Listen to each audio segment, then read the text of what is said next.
Hey, this is Josh with Eco Integrity Alliance.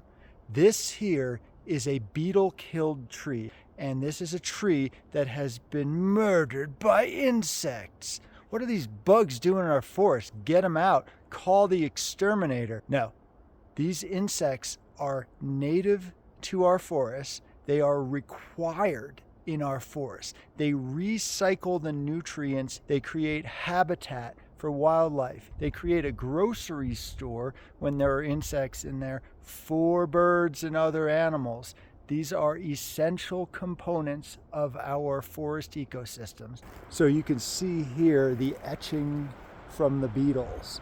The beetles chewing the wood as they're supposed to do. These beetles come in waves. When I first moved to Colorado about 12 years ago, there was a wave of beetles in the mountains, and people were screaming and crying, "This is a catastrophe. This is an apocalypse for the forest. The forest is never going to return. Everything is going to die.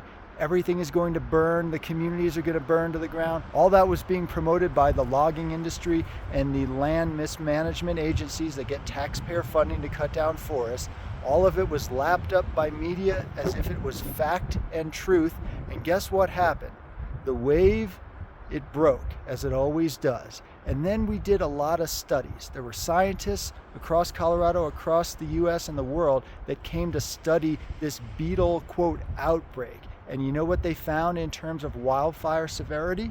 They found that these beetle-killed forests not only didn't burn more severely. Now, severe fire is an important part of most forest ecosystems, but in this case, the beetle-killed forest did not burn more severely. And in fact, in many cases, they found that beetle-killed forests burned less. There are a lot of areas in science that are conflicted. This is not one of them. Look it up. But in Colorado, in the Front Range of the Rocky Mountains, we're having another wave of beetles, as we have over time. And it's like this amnesia, where that same process that we went through is happening again. But in this case, it's people pretending not to remember. It is the land mismanagement agencies, it is the corporate timber industry and the polluting biomass energy industry that are saying, we have to cut down these trees to save the forest and save everyone. And if we don't, it's going to be this conflagration.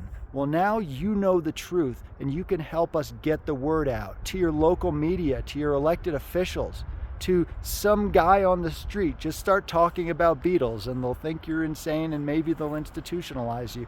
But that is the cost that we must pay to get the word out about the forest.